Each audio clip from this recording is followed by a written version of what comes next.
All right, guys, we're here with Jerry Norton, the man in San Juan, Puerto Rico. We're at his beautiful compound overlooking the water here. It's awesome. He's got goats walking around and iguanas. Chickens. Jerry invited me over here to graciously so that I can just really, talk with him about real estate, shoot the shit, maybe go shoot some iguanas. And so I just asked him if we can ask him some questions about real estate, what you got going on in today's market, what you're looking forward to now in the next couple of years as well, and see what you're working on and see if we can chit chat and share some knowledge.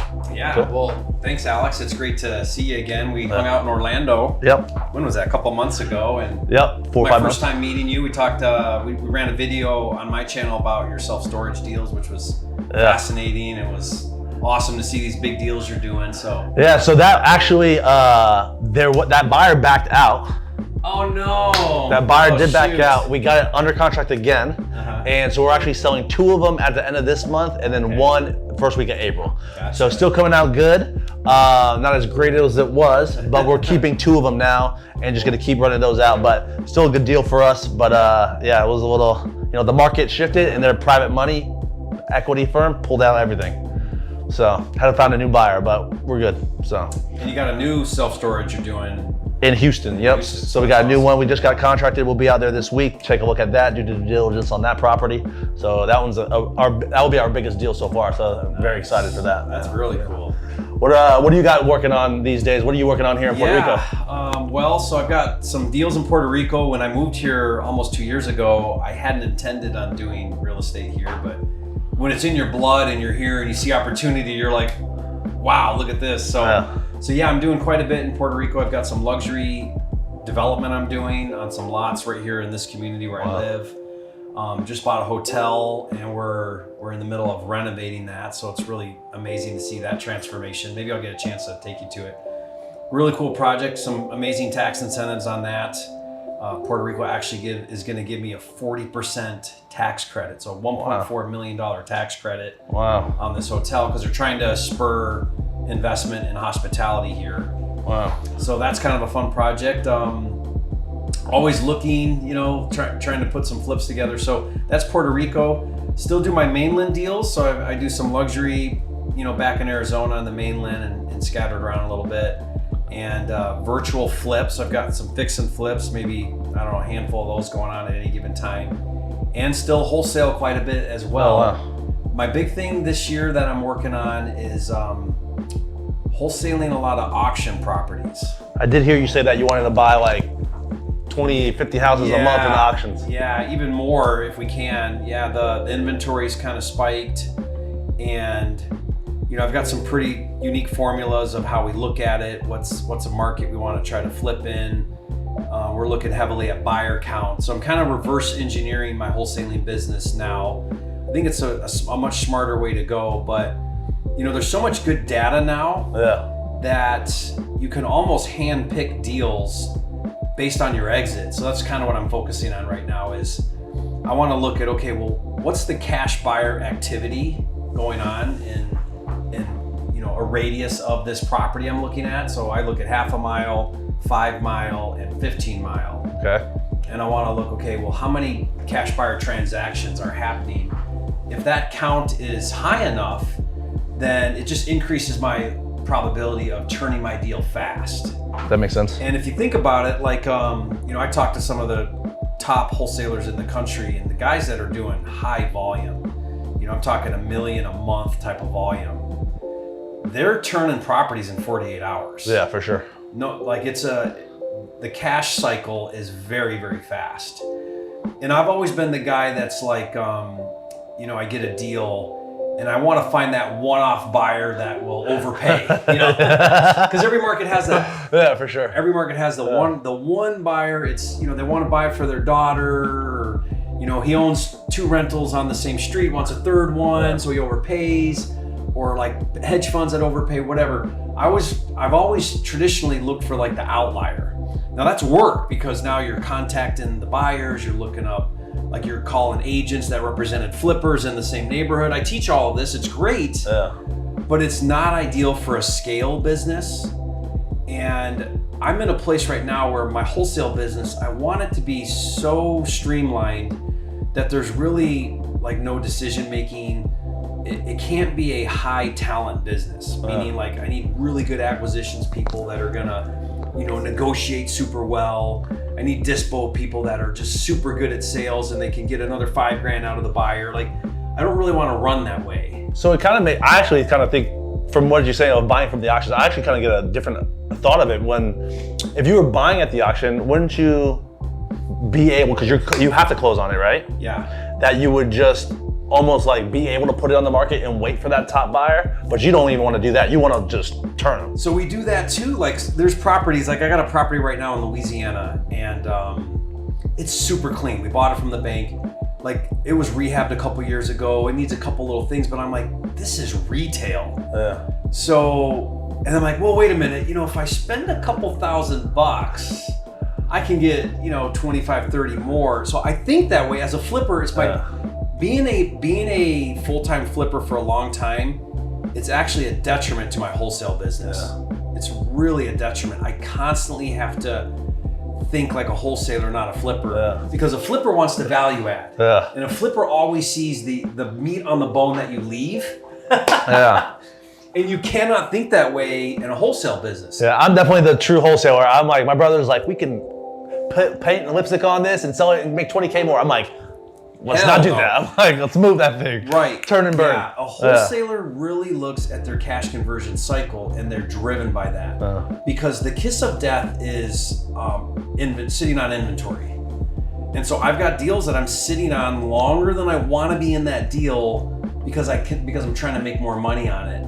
Which is fine if you're a small boutique operation or like, you know, it's always worked well for me because I've never been this big volume guy. Well, this year I'm seeing the inventory really spiking.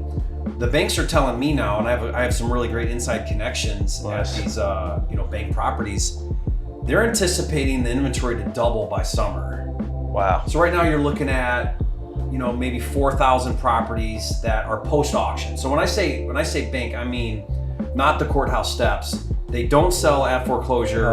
The banks get them, and now they auction them. Okay. Right. So they're looking at double that to 8,000, so 4,000 to 8,000, which also means they're going to be more motivated to off properties, which is why I'm, you know, gearing up for it. So you buying like bulk REO tapes kind of things? They offer tapes sometimes. Yeah, I had a man, you would have loved me. I had an amazing tape in Florida that the bank sold to a family office in California. We were trying to buy it from the family office, and they ended up at the last minute. They ended up keeping it, which they don't know what they're doing. So I don't know what they're going to do with like 1,400 properties all in Florida. Oh wow! All over Florida. Anyway, but so tapes come up. The problem with tapes, because the banks offer them to me all the time, different sizes too. So it could be a package of 20 or 1,000. Yeah. Is what the banks do is they give you some winners, but they put a whole bunch of dogs in there. Yeah, I heard that. And it's terrible because you have to do this. Your due diligence is buy property, right? Because you're going to offer them one at a time. So you gotta underwrite them one at a time. So you spend all this time underwriting 100 properties, and you're like, man, there's some good ones in here, but there's a bunch of terrible properties that I'm going to lose on. And so now you're trying to reconcile, and it's just like no. So no, I'm buying them one at a time. Okay. Safer, easier. Yeah. And so one of the criteria I look at is I'm looking at, because you can buy really deep rural, and the banks know they're rural, so they let them go for nothing. Really?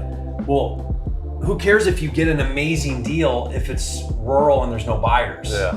So that's part of the challenge is we can buy super deep rural. It only takes one buyer, but are you willing to be in the deal longer? Yeah. So some of these rural deals, we'll buy them deep, and then we'll put them on the MLS with a flat fee. What kind of markets are those? Like what areas? Oh, south, like Alabama, Louisiana, Kansas. But we'll buy in. We'll get deals in Ohio, Illinois, Michigan, but they are rural, like 2 hours from any metro market. So now what are you going to do? You're trying to convince a cash buyer from the city to come. So I've got some rules. So here's my rules. The population of the county needs to be at least 500,000. Okay.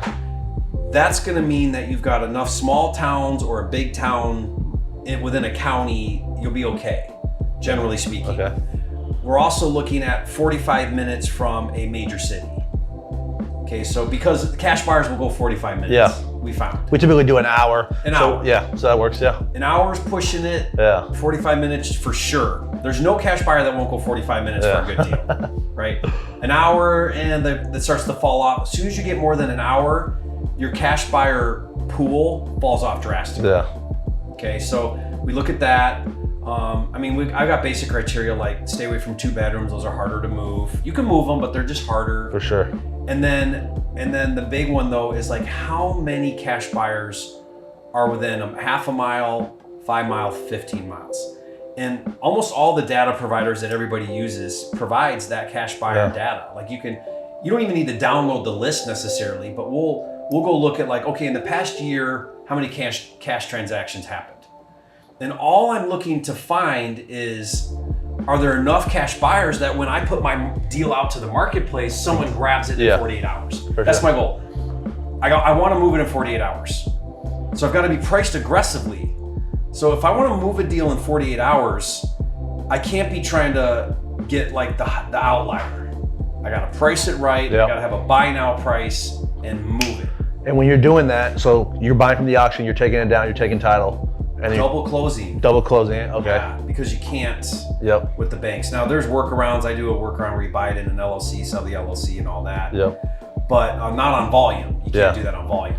So you do a double close, and are these markets you've already been working, or you're going to new markets, so you're finding new buyers, or you buying that list and cold calling, texting, new buyers, finding new buyers? Always finding new buyers. Nice. Yeah. Always finding new buyers, new markets. But if you follow the fundamentals, where you're buying deep enough, your exit is a buy now, fly off the shelf price. We have a minimum 20K gross profit that covers all our overhead and costs and capital because this is now capital intensive as a double closing. That was my next question. So you put in your own capital? Do you raise money for these types of deals? You have a fund? Yeah, work with some partners. So I've got some money partners that are involved in the program, which is great because I got to be able to move on them. A lot of times the title companies will call up and they'll say, "Hey, we're ready to close early," and it's like, but they'll give you a discount on price and stuff. But my goal is, and post auction, I have time. So at auction, you got to fund it within usually 24 hours. So you got to come to the auction with cash. Well, that limits what you can do at the auction because you got to come with cash. Ready to write a check. Cashier's check. Post auction, not so much because they put them out to auction and then you have a window of time. Now you have to put earnest money down and non-refundable and commit. But usually there's a few weeks to 30 days before you close. So post foreclosure with the banks. So I give credit to like my business of 2 things: creative finance and private money. It's changed my business, allowed me to scale drastically. Like obviously that's what you're using, private money, a lot of private money. What are like a couple tips? Obviously now it's easier for you probably because you've been in business a long time, you have a lot of credibility. But like starting out, like what are a couple like best ways for people? This is a question I get a lot all the time. So I'd like to hear your opinion too. Like what are the top ways you can find private money in like today's market? Yeah, great question. So I'm gonna answer it 2 ways. First is when it comes to raising capital, you always have to keep the big picture in mind. And the big picture is the more experience you get, the easier it is to raise money. The more money you raise, the easier it is to raise more money. The more capital you put into deals, the easier it is to raise money and the better terms and rates you get, right? Because you have skin in the game. So money gets easier as you get better at money, right? So I've been in the game 20 years now. So I've made raising capital a priority from day one. I believe anybody listening to this, if you're new in the game, you cannot grow a thriving, successful business long-term unless you learn how to raise money. 100%. I mean, you're doing big deals. And so just in the 15 minutes we were talking before, raising money is like probably the top priority in your business. 100%. It's probably where you're spending the most time. It's where you're putting the most focus.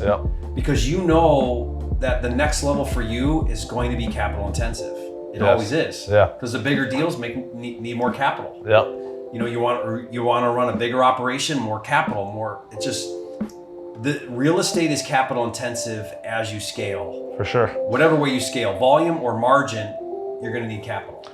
Yep. And I know they always say, and I do say it also, like you find good deals and the money will come. But it will come, but if you don't have the experience and you don't have those connections already in place and you're not building those relationships, then it could come at you giving up so much of the deal or paying a much higher price or maybe not even getting the deal at all. Missing out altogether. Yeah. So it is true. I mean, I think I've said this before. I think I've never not gotten the money if I had a good deal. Yeah. And usually when I can't get the money, it's because it wasn't that great a deal. Yep. Because money follows deals, Yes. right? It always does. It always has. So like I tell people, first and foremost, buy deep. Like get it deep. You want to raise money, get your deal deep, and then you just made raising capital 10 times easier. What happens though is most people have a marginal deal and then they struggle to get capital. Yeah. It's like, well, yeah, but it's not really that great a deal. So now you're looking for somebody that's going to fund a deal that is iffy. Yeah. You know, not that it's a bad deal, but it's just not a great deal. Yeah. And we try to stress the deals like and be very conservative, ultra conservative, and make it, so hey, if there's a super upside, benefit, but we're not trying to make sure like I don't want to get anybody in a bad deal. So it's like we're super tight on those types of situations. And I've had investors ask me like, hey, when's the next step? I'm like, I'm not going to force a deal just to get something. Like, you don't want me to put you in a bad deal just because we're trying to do something. Yeah, and I think people have a lot of misconceptions about capital and a lot of misconceptions about creative. I love creative. Yeah. I know you're heavy in creative, but the reality is the no money down creative, those are far and few in between. Yeah. Right? Those aren't. You don't really build a business on zero down creative. You hear the stories, I'll share stories, there's you get them, but those are that's the win the lottery deal. Yeah. And real estate's not a win the lottery business, right? It's a marathon, not a sprint. Yeah. So like go for that zero down, like, hey, I got this zero down deal. That's awesome. But that's the exception, not the rule. The 100%. reality is most creative requires some down payment or some capital. Yeah. Right? My best creative deals still required some capital, just not all the capital. Yeah. So if you can take over existing debt, or if you can get a seller to carry the majority of it, amazing. Like that's so cool because you didn't have to get banks. But there's almost always some capital raising involved in creative and in any deal. Yeah, so when we were talking earlier, you said like in Puerto Rico, it's very hard to get financing and things like that. So when you got that hotel deal, is that something you bought with creative or private money? So my hotel deal I bought from Robbie Krager was creative. He carried. I actually got some financing to take out the bulk of the purchase. They carried a second position, and I brought in some capital outside of all of that. Nice. And I've got a rehab to do, right? So, but because of those different components, I was able to put a great deal together. Had I been trying to put down like a zero out-of-pocket deal, the deal never would have happened. Yeah. Right? It's just not very realistic to think you're gonna win like that all the time. Yeah, and if you do, sometimes like you are super overpaying or whatnot. So it's like, if you can have the ability to raise some money, put 10, 15% down, you can get tremendous terms. Like the self-storage deal we're working on, 15% down, guy's financing like $4.5 million at 3% amortized for 30 years. Like there's no way he was gonna give me something at zero down. Yeah. He wants skin in the game. And even that though, like when I say no money out, it doesn't mean that the money required to put the deal together, you can't still raise that money. Exactly. Yeah, 100%. Right, and that's what you're doing. Like you told me on your big Houston self-storage, you're bringing in financing for the 15% down. Yep. Right, now you're probably, I'm gonna guess that's an equity partner. Yep, equity partner on it. Right, so check it out, guys. If Alex had, cash coming out his ears that he had no use for, he could come in with that 15% down, his own money. He's got no partners now, which means he's keeping more upside. But he's like, you know what? I'm willing to give up equity for outside capital to come in on the deal, partner with me in essence on the 15% money, but it gets my deal done. Yep. Maybe you're less capital involved, right? Or no capital involved. And that one I'm no capital involved. Which means you're giving up equity. Yep. Right? So there's always trade-offs to however we raise money. 100%. But in the beginning, let's go full circle back to your first question. When I first started flipping, so I was wholesaling, I said, man, I want to break into fix and flip. Now I need capital. So I would go to people, and this is in Metro Detroit, and these were like, entry level homes. So on average, I would need about $100,000 total to buy it, rehab it. And then I was selling them for like 150. I was making, 25, 30 net. Right, typical deal. These were cookie cutter brick ranches, like, I could do them in my sleep. It was all the same rehab. Super easy. Yeah. Well, so I would need on average about $100,000 per deal. So at first, I don't have a lot of experience. I was wholesaling some. I would just go to people I thought had money, people I knew, somebody at church, somebody my kids played baseball with, and I would just ask. I'd say, hey, I'm doing these real estate deals. Do you have money that you want to earn? And I would always say, I have money. Do you want to earn double-digit returns on your money? Yep. And now that's vague, but double-digit gets somebody really like, what? Can you tell me about that? Because no one's getting double digits on their own, right? Yeah. And then what I did though is I said, I partnered. So I did exactly kind of what you were talking about. I said, you give me the money to buy it, you give me the money to rehab it. And I showed them my plan. Here's my comps, here's my budgets. I can turn this house and flip it in 4 months. And I started to get people to give me money, and I would give them half the profit. So straight equity. Yeah. I wasn't making payments, no debt, just all equity. So guys, just so you know, debt investing is when you're borrowing the money, you're paying a return, an interest. And they don't get any upside. They're just getting an interest return on their money. Yep. Equity would be, they're not getting interest payment, they're just getting a percentage of profit. We call that equity. Now you can have debt and equity where they're getting some return on a percentage and they're getting a kicker. Yep, that's what we do on the storage deals. Yeah, very common with funds. Yep. Funds will do like a 6% return on their money and then a 30% equity kick when the deal exits. Yep. Super common. So you could have one, the other, or a combo of how you structure capital. I was doing straight equity. Well, I started to get pretty good at flipping and I'm like, man, I'm giving up a lot of money. I'm paying my investor $15,000 on a $30,000 flip, like profit. Yeah. And I kind of figuring this out. So then I went to him and I said, look, no more equity, we're going debt. Like I'll pay you 15% on your money. Yeah. And at first they were all like, what? No. And they were upset. And some of them pulled out. A couple of them were like, 15% is better than it's sitting in my bank account, better than what I was getting before. And so then I started to transition, and then I went after kind of that cheaper money, 12% money. Yeah. And even now, like I've got an investor that from the mainland, and he's going to invest $100,000 with me on a deal. And I said to him, I said, look, I'll borrow your $100,000 at 8, 10, 12% interest, but I'm not paying equity. Yeah. And you got to be okay to sit in the deal for a minute. And he's like, great, I get it, I'm fine with that. Yeah, I started out the same way. On my first couple of deals, I split deals 50-50. But that's what you have to do sometimes in the beginning is to get the credibility and get that track record is show, hey, like we're doing deals and we get 50-50. Then someone else come around and know what you're doing and see that you're doing business and transacting and then be of interest to you. And you can keep, building those relationships. Yeah. And then someone says, hey, what do you pay those people? I pay 10-12%. Yeah. I'm not gonna tell my split deals, I was paying 10-12% of what I wanted to pay. And then now I just kind of replace the investors and, keep garnishing relationships and building relationships, and then you can start doing bigger and bigger deals. Yeah. If you think about it, Alex, I would rather do a deal and give up half the profit than sit at home and not do a deal. Exactly, yeah. So it's okay. Works both ways. Yeah, it's okay. Give up the equity to get in the game. Yeah. Right? It's okay. Give up equity to get in the game. Learn then, once you get in the game, the rest of your career is going to be raising money because either you need more money or you need cheaper money. Yeah. So you never stop raising money. Never. Like it's a never-ending pursuit. Yeah. To raise money. I don't care how much you have. I don't care how much someone's going to give you.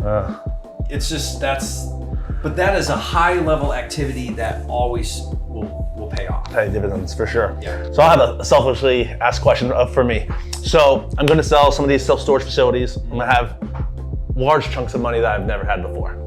So I had like two thoughts of whether I go in and put money into one of my own deals on my own and have it owned fully myself, or start putting in on the LP side, the limited partner side, where I put money into some of my deals, a small portion, like $100,000, like other investors put in, and then also start putting money into other people's deals. Like a Tim Broad's deal, or maybe a Pace deal, or Scott Meyer's deal. These other investors who do what I do also, but kind of spread it out, and it'll have them work my money and their work their deals. Yeah. What's your opinion on that? Or what do you think might be a better? Yeah, so do you guys I hope everyone understands the question. Let's say that Alex has $10 million. Now, It ain't gonna be that much. Okay, that's a good round number. Let's say Alex has $10 million. If not now, you will. Yes. Right? And now the question is, I could take all 10 million, I could go buy an asset free and clear, and I'm getting 100% return on this asset, on my capital, right? And it's all mine, no partners, not even funding, not even any debt on the property. And now I'm making this whatever kind of return on investment. The pros of that, this is why that's very attractive to me. I think about this all the time. The question you're asking, I ask myself all the time. There's really no right or wrong answer, but there are pros and cons. What I like about that is you have one asset that's really kicking out a ton of cash and no partners. That's attractive. Because what happens is it's never just about the assets, it's about the management of assets. And people underutilize that, or they don't understand that it's never just about investing in assets, it's about managing assets. Asset management is time consuming. It's gonna take some of your energy, your effort, even if you've got good management like in place, you've got good property managers, good partners, whatever, you still wake up every night thinking about those different assets, how they're doing. Manage the managers. You got to manage the managers. There's no way around it. No matter how good the managers are, you have to manage the managers. So are you in a place in your life where having assets scattered, like a lot of assets, that you want to dedicate some of that bandwidth? There's only so much of Alex to go around. Are you willing to carve out of the things you're doing to manage assets? For me, it's been a very difficult question to answer, because there's things I'm really good at. So I'm really good at flipping. So then if I take away some of that energy to manage assets, is my flipping gonna be jeopardized? And I don't know if the answer is what the answer is, but that's the concern. So let's go the other way now. Let's say that you take the 10 million, and now what you're gonna do is you're gonna invest in lots of different assets. You could either leverage assets that you own, right? Get a lot of debt on them, which might be smart, because now you can buy more assets because you're leveraging debt. But now your cash flow shrinks because you have debt service, right? So is it better to have 10 assets leveraged to the hilt and you're making small wins, or one giant one that's making a big win? Right? How's that compare? Or do you diversify, like you're saying? Do I put 100 grand here, 100 grand there, I invest in somebody's fund, I invest in a deal with Jerry, I invest in a deal with Pace or Tim Bratz or whatever? How do I want to put my money to use? And so I don't know the answer to that because it really depends on you. A lot depends on you. It might be the smart move. Here's what I look at though. When you look at like the Grant Cardone model, I don't know if you guys realize this, but he's raised all this money, but do you know that he's a very small percentage owner in those assets? Very small. The majority of the equity is going to the investors. It's like they're getting interest and then like 70%. And then there's other overhead and other things involved. So his goal is the volume model. Like, okay, we're gonna own thousands of doors, thousands of units.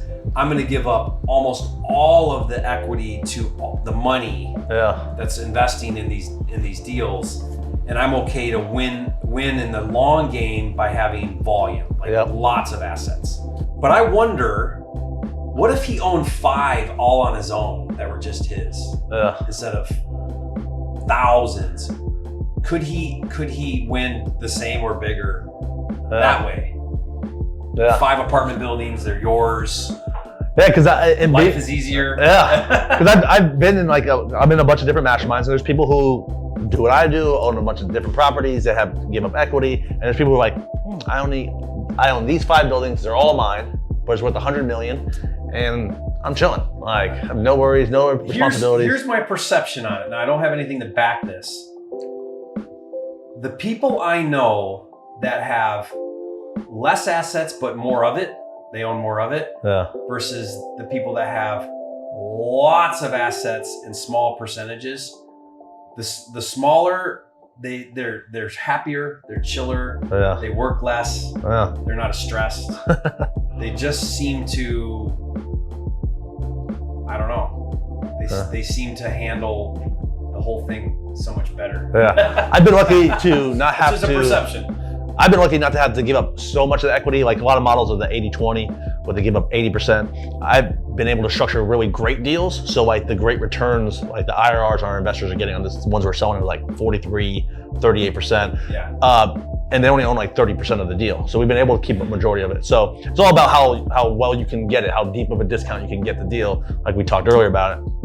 So yeah, I can see definitely the different And you've ways. been effective at raising good capital too. Yeah, for sure. Good Yeah, capital. very good. Yeah, once you go like mainstream capital, like the Grant Cardone model, Yeah, you got to just give up more and more and more Yep. and more to keep attracting more and more money. Yep, to for do sure. More and more deals. So Yeah. it's, I guess it just depends. I mean, I'd love to hear a comment. What do people? Because everyone has an opinion about Yeah. this. Because the other argument is, well, you're diversified when you're in multiple 1,000 deals. Yeah. assets instead of If this 5. market gets hit or something like that. Yeah. So there's arguments sure. for all of that. Yeah. I get it. So one last question for you, or a couple more here. What would be like, so you moved over here, it's been a couple of years, you're starting to buy assets over here. Like what's your goal for like the next 5 years or so for you?